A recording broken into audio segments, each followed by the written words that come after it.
Ladies and gentlemen, welcome. My name's Gus Papoulos. I'm the music director for the MELLOMACs. And I have to say, this was probably the spiciest of all the entrances we've ever done. In the 8 years I've been around, this was the spiciest. That was good. So welcome. We have a very nice evening of music for you tonight. Part of the deal is you get to sing along with us. We will be projecting the lyrics up on the screen, so we hope that you will feel comfortable, sing along with us. If you're singing really loud, I might, no, I won't do that. But how can you go wrong with Gershwin? All the songs tonight are Gershwin favorites. They're our favorites. Hopefully they're your favorites as well.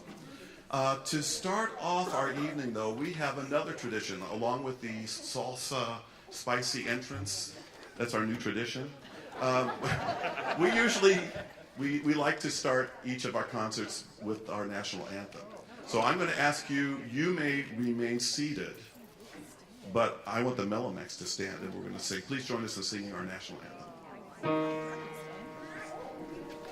Oh, say, can you see by the dawn's early light what so proudly we hailed at the twilight's last gleaming, whose broad stripes and bright stars through the perilous fight o'er the ramparts we watched were so gallantly streaming, and the rocket's red glare, the bombs bursting in air, gave proof through the night that our flag was still there.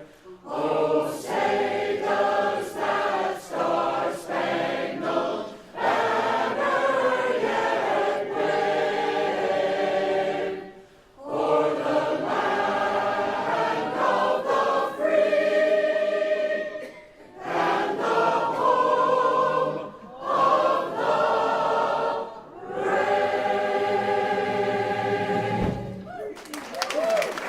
Excellent. Oh, that was great. So tonight we bring you some of the nicest songs written ever. And but to set the evening, the tone of the evening, kind of create the mood, a little ambiance, we're going to call upon our award-winning pianist, Darlene Cusick, to play one of the Gershwin preludes and sort of set the scene. So Darlene, are you here? There she is. Darlene.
was a nice one.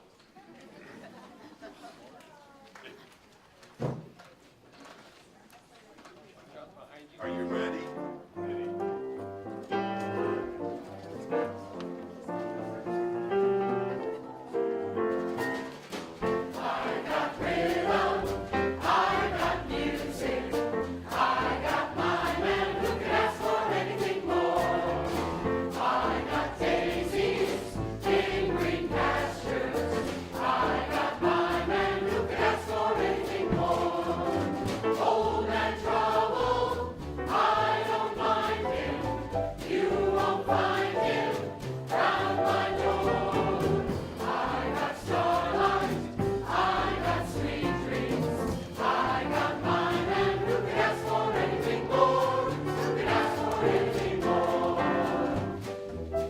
I also want to introduce the MELLOMAC Philharmonic Orchestra. Kid Taylor on piano, Dave Duffy on bass, and Mr. Ron Leach on the drums.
Thank you very much.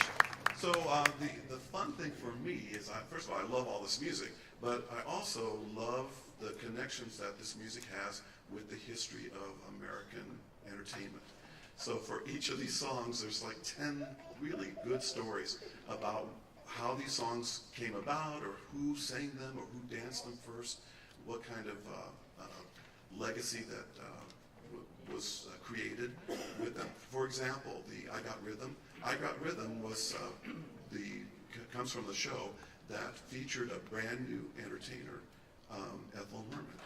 And Ethel Merman had this big, belting brass voice, and she would hit these high notes in that song, and she literally would make the crowd go crazy.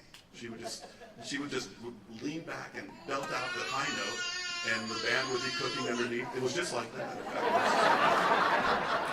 And that was her debut on Broadway. So we'll have little tidbits about some of our connections with entertainment greats. But the greatest connection of all, of course, is Gershwin. And Gershwin was a son of immigrants. Russian Jews came to New York just before he was born in 1898. And he grew up in Brooklyn. And he was just in sort of like the right place to enjoy the golden age of not only jazz, the golden age of Broadway. And he embraced it. He loved it. And you hear it through all his music. So let's continue. There's more good stuff.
Very nice, very nice.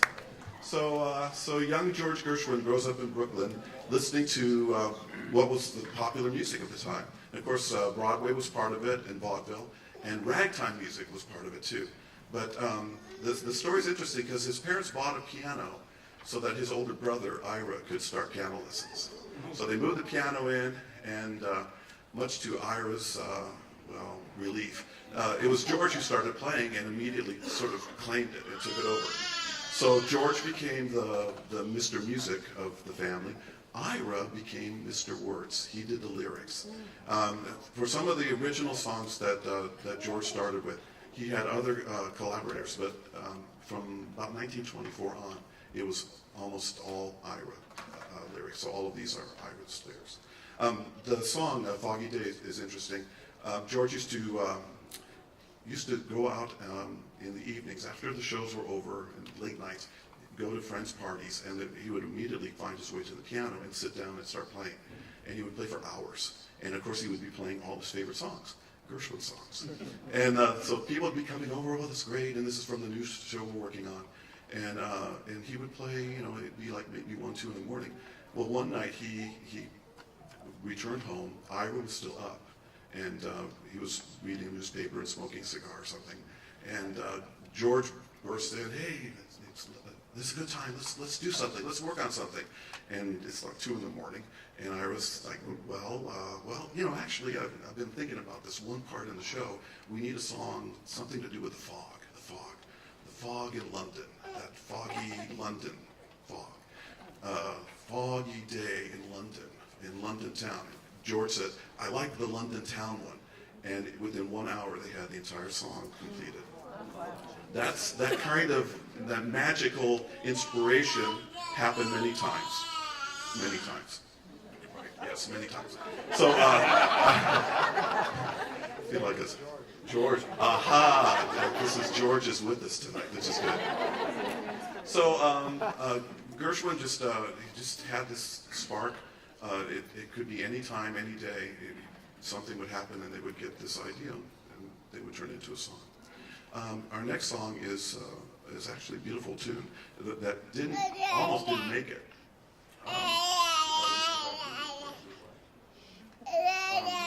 We all know the song "The Man I Love." "The Man I Love" almost didn't get off the ground. They put it in a show in the mid-20s, and it was a nice song, but it was even being premiered by Fred Astaire's older sister Adele, and it was okay, but it just didn't quite do anything for the show, and so they cut it. They cut it from the show before it made it to New York. So they just put that in, you know, kind of mothballs for a little while, and then they tried to bring it back for another show, and the same thing happened. They put it in the show, they're in rehearsals, and the whole show was canceled. It didn't work. So they kind of gave up on the song, except one person didn't give up on the song, and that was Lady Mountbatten, from England. And Lady Mountbatten, who had sort of I don't know what, illustrious, I don't know what you call it. Anyway, she liked music, but she also had this kind of inclination for enjoying society and men. And so she took a copy of the song from New York, took it back to London, and gave it to all of the orchestras, her favorite dance orchestras. Said, "This is a song. This is my special request. When I asked for it, this is the song I want you to play, The Man I Love." And it became a huge hit in London, and it also got transferred over to Paris. So in his travels, Gershwin comes over across the Atlantic to visit Paris, and he hears this song, and it's a big hit. So it goes back to New York and said, you know what, let's forget the show. It's not a show song, it's going to be a standalone song. And as a standalone song, it became one of our most beautiful ballads. So here it is, The Man I Love.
that song was a big hit for the United States. It was also a big hit in Paris. Josephine Baker was one of the kind of American transplants, moved to Paris and became a huge hit there, partly because when she performed, she wasn't wearing much clothing. So she was a big hit in Paris. She also had a pet cheetah that she had on the stage when she was performing. And the cheetah had a diamond-studded necklace. And the cheetah would jump into the orchestra pit and terrorize the musicians. And that was an exciting performance. That was great. So Gershwin, I mean, that's the kind of, I mean, I'm telling you, this is the golden age of Broadway. It's the golden age of jazz. It's the jazz age, and Gershwin is right in the middle of it. Now, you know, the other thing that I really admire about George Gershwin was that he wrote all these beautiful songs, but he also wrote incredible music for orchestra.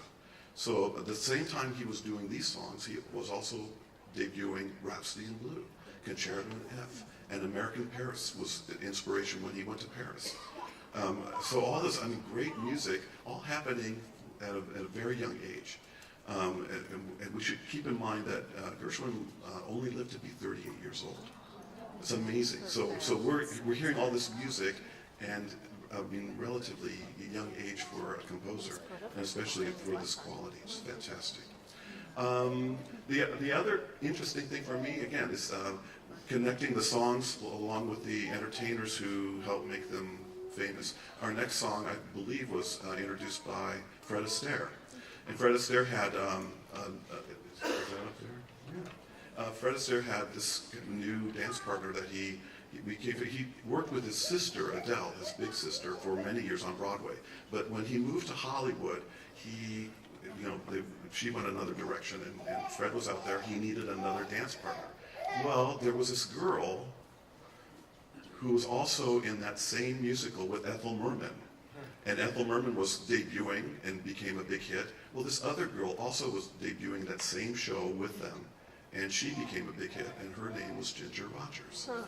So Fred Astaire and Ginger Rogers are out in LA, and they work together in this Gershwin show, and suddenly now they become the new dance partners. So here is They Can't Take That Away From Me.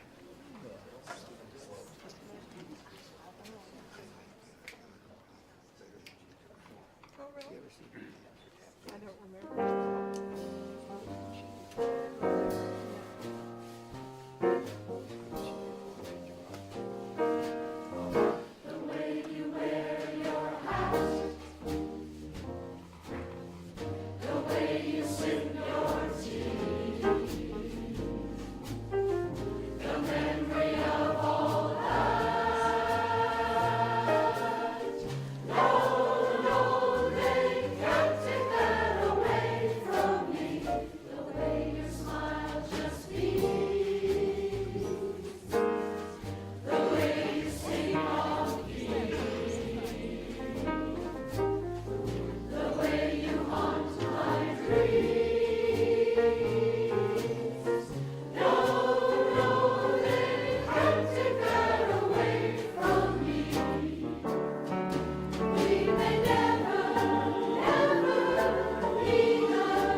Dance floor is open.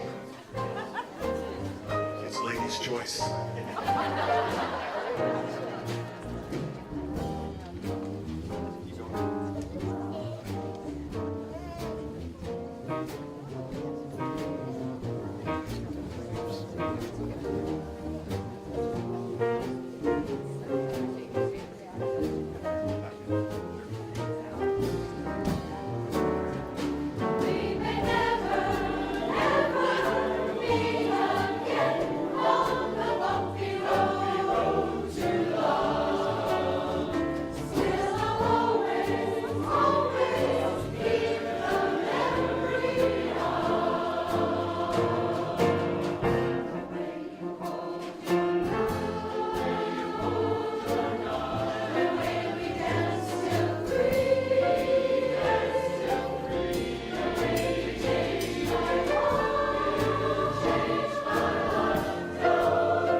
That was great.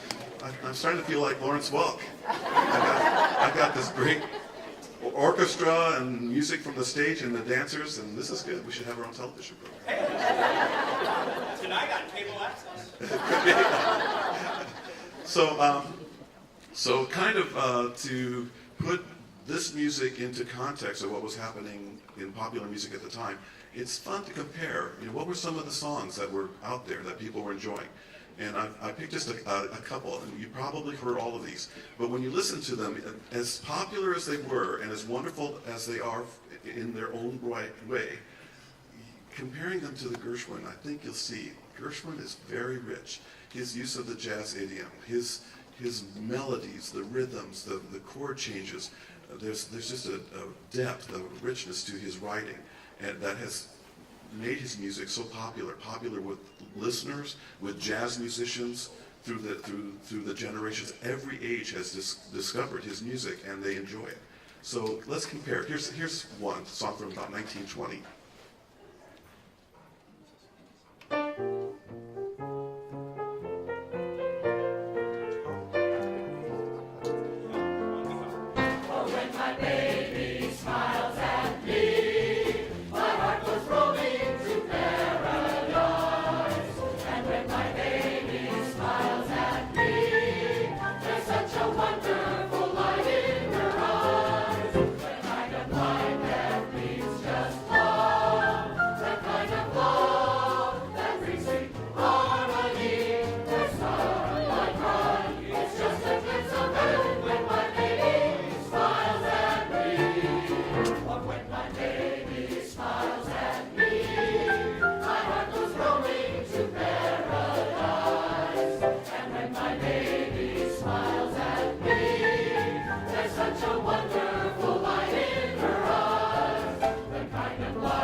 It's a great song, and this was Ted Lewis's theme song. Very popular. I mean, everybody loved it. Everyone danced to it. Everyone sang it. But you can tell. I mean, there's something about it. It sounds like one of those songs from the 20s, right? It's like that. Well, here's another example. Another example.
8.6 is from the Russian judge.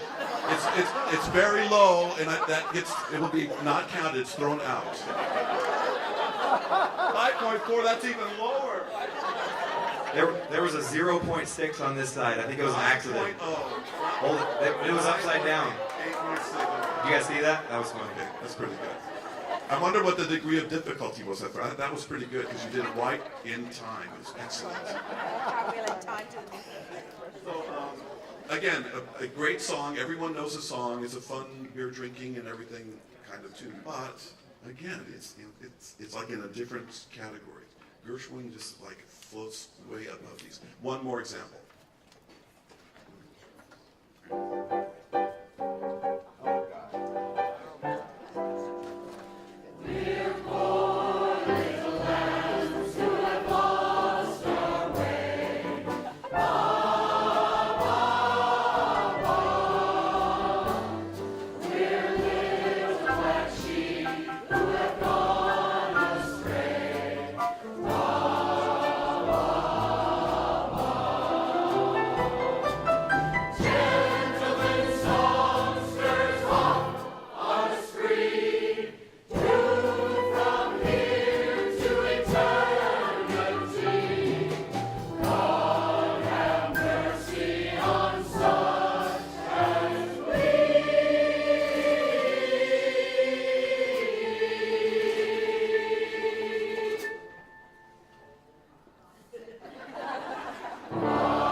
So again, I mean, nothing against Rudy Vallée. Rudy Vallée was one of the biggest hit stars of the 20s and 30s.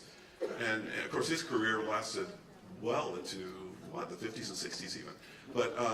But again, comparing song to song, pretty simple, basic. It's more like a ukulele kind of song, which is nice. It's very good. But again, Gershwin, I don't know. I think he's got something special.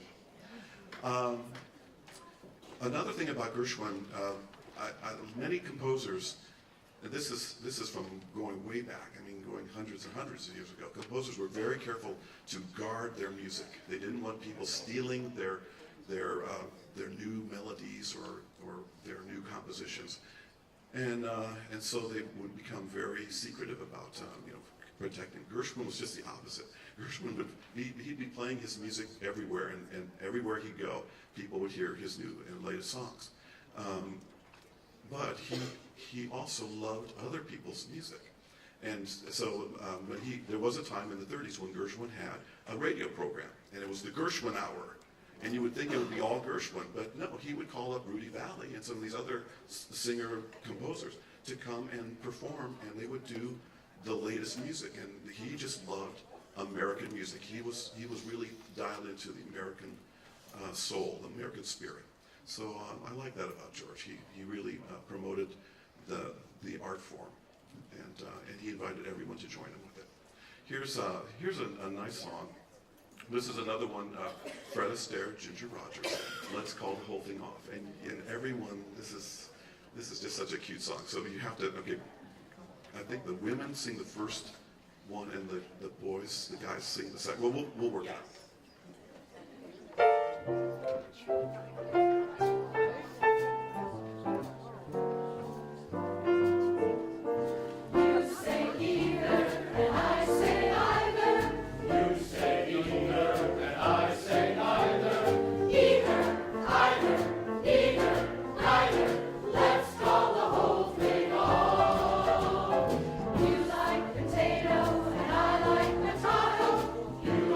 Tomato, and I like tomato.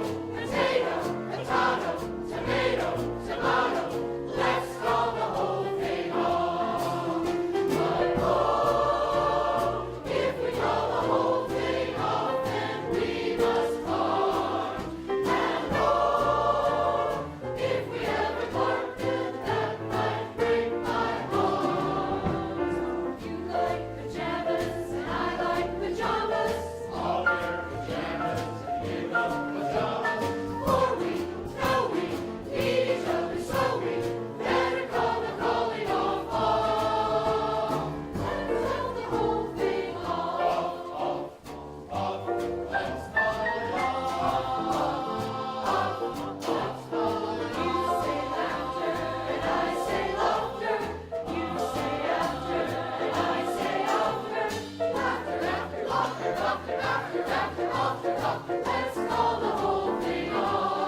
Strawberry.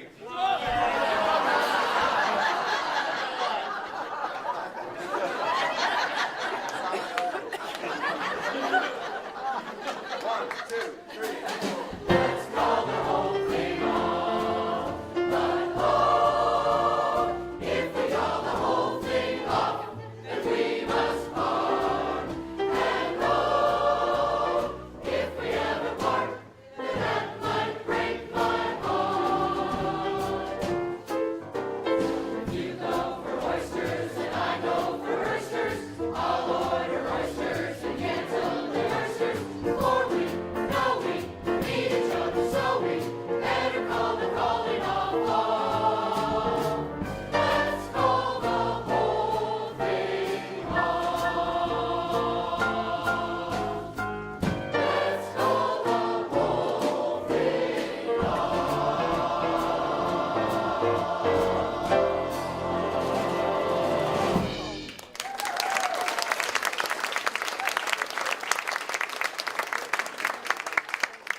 This, there's something special about working with a very disciplined group.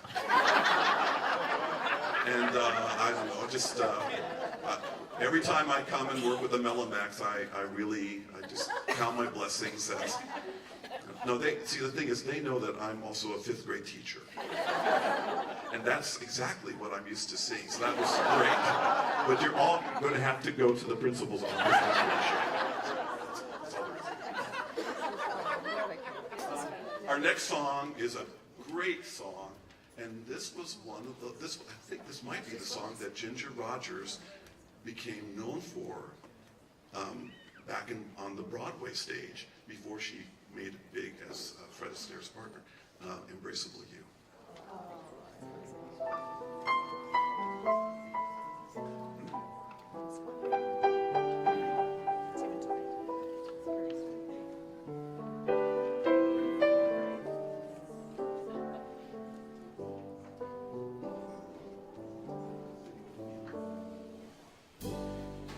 Embrace me, my sweet embraceable you.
things that popped into my mind. You know, Gershwin started young. I mean, he lived, his life was short, but he started young. He was, I think he was 15 years old when he dropped out of school to pursue a professional music career. And that music career started by being a song plugger in the Tin Pan Alley area of New York. So composers would be writing songs, and they'd give the new song manuscript to the song plugger, and the song plugger would be playing the songs for whoever happened to be coming in looking for a new song. It could be a big name artist, it could be just a band leader, whoever. And that was their part of their job, was just to make the song sound good so that someone would buy it. Well, starting at a young age, it gave him a lot of experience of seeing what are the songs that are selling, what's kind of the happening sound now. And it wasn't long before he started slipping in some of his own songs. He was very young when he had his first relatively nice successes, but not big hits. His biggest hit came when he collaborated with a new friend that he made at that same area, the Tin Pan Alley building. It was Irving Caesar, and these guys were young. I think Irving Caesar was 23 years old, and George was something like 21, somewhere around there. And they wrote a song literally on the bus. They wrote the lyrics from the deli to George's house, and then they sat down at the piano, and then like a half hour later they had the song done. And the name of the song was Swanee.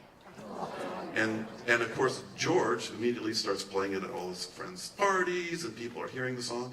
And Al Jolson hears the song. He says, "I really like this song. I'm gonna use this song."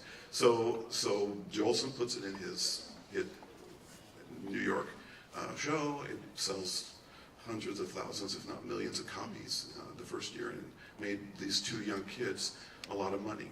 So Irving Caesar and George collaborated for just a couple of years, and then Ira stepped in and became Mr. Words.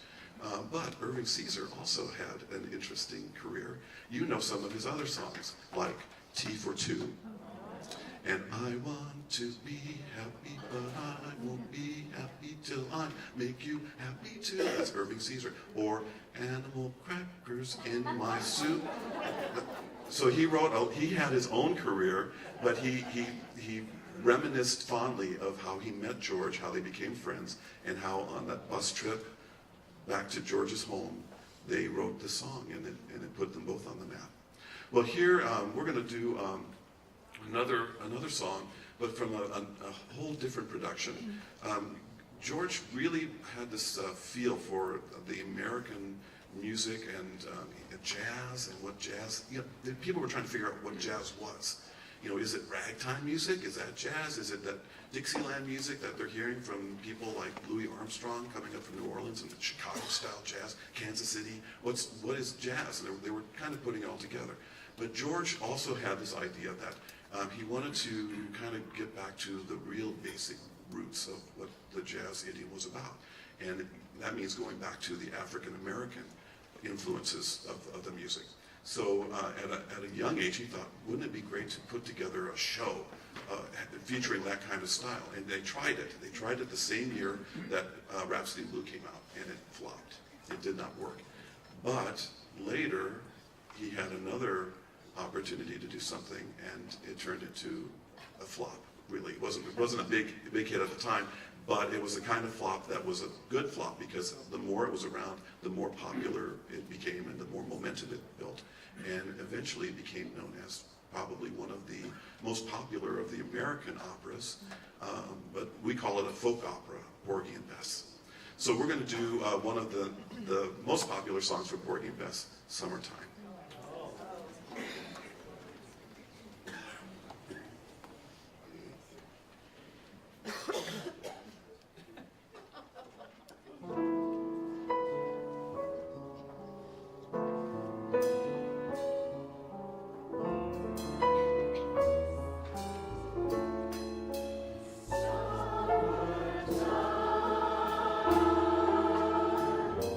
And the living is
lot of good music in Porgy and Bess, and hopefully you get a chance to enjoy it. In fact, there's a production that's been featured on PBS television.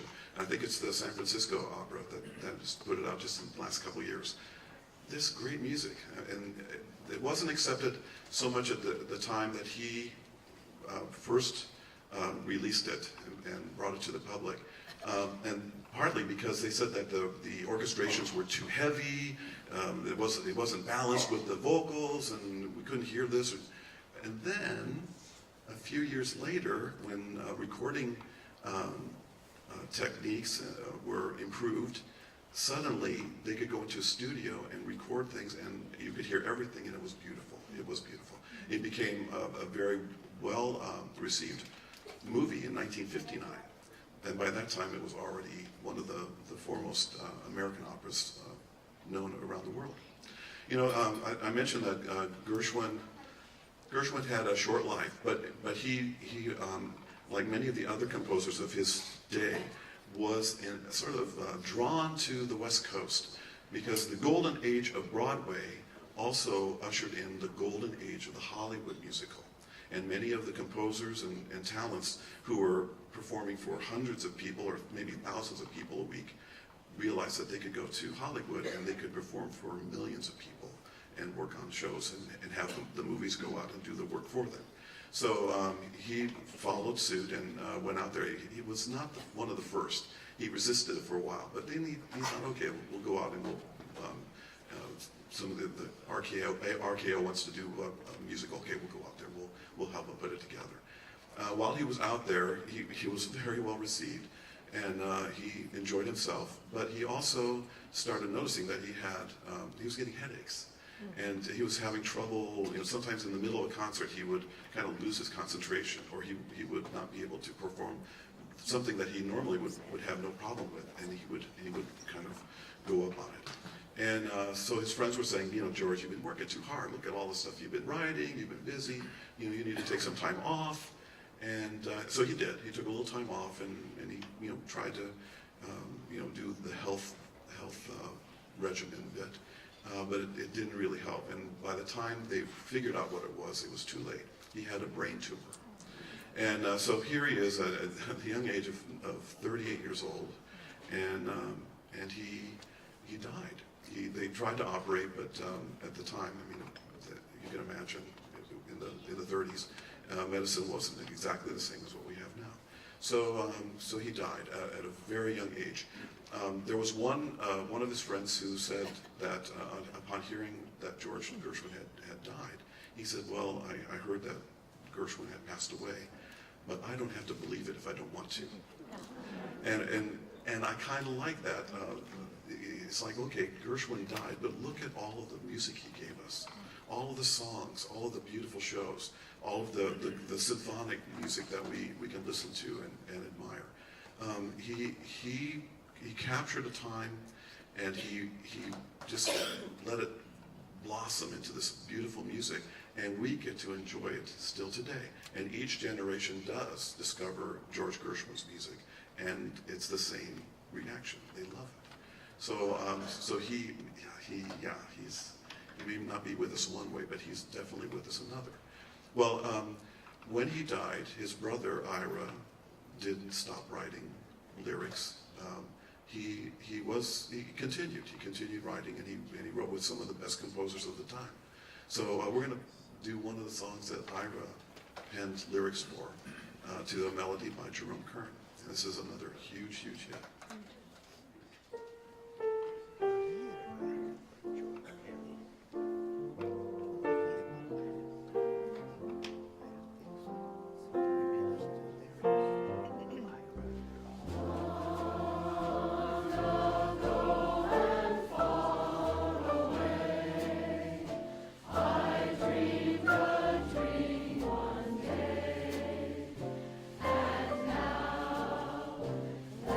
Dream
before we get to our final selection, first I want to thank you for coming tonight, sharing this evening with us, letting us entertain you with some really beautiful songs. This is it's a pleasure for us because we enjoy the music, but it's also special when we see other people out there singing and smiling and tapping their toes. That's what it's all about.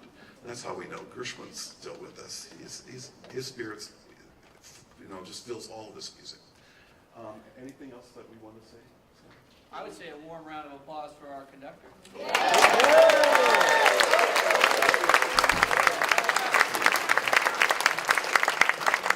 Once again, remind you that I am a 5th grade teacher, so I know how to handle comments like that. Thank you. It's nice to think that the Multnomah Athletic Club, with all of the athletic specialties that we have, also takes time and energy and funds to support the MELLOMACs and the Balladeers, and we have the opportunity to sort of bring something different into the space, but I think it works well with what we have here at the club. So thanks again for helping us keep it going. Put in a good word for us. So before we get to the last number, Gershwin died young. The last song that he wrote is the song that we're going to perform. It's called Love Is Here to Stay. In fact, it's the last song published that was composed by George. Ira wrote the words after George's death. So that's kind of another thing to think about when this all goes together. Now, there was this controversy because we know the song, most of us know it, as Our Love Is Here to Stay. It didn't start that way. It started, what was it? This love is here to stay. Something like that. Love. No, but there was some other. It's love that's here to stay, and then it got changed into love is here to stay. Love, not our love, just love, and that's how it was published. And personally, I think they got it right, because love. We talk about what is what lasts in this world and what lasts through lives and through generations. Love. When we touch people. Our family, our friends, when we share music and we all enjoy it together, that's what we're talking about. So yes, we can call it Our Love Is Here to Stay, but George Gershwin gave us wonderful music.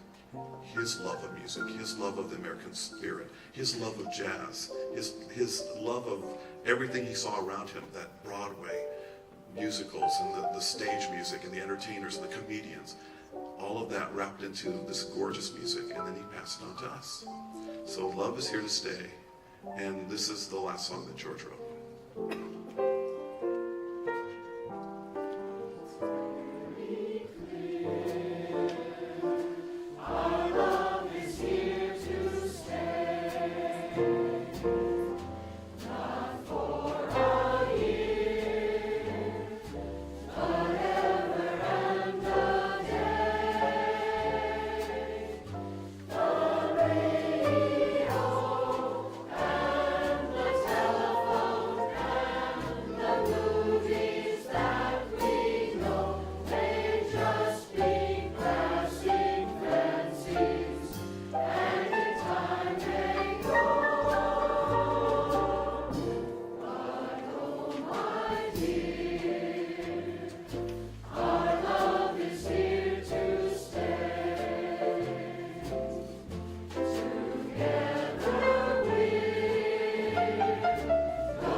the handsome MELLOMACs and the MELLOMAC Philharmonic Orchestra. Ken Taylor, Dave Dudley, Ron Leach. Let's do it again, and I think there are refreshments, so enjoy, enjoy.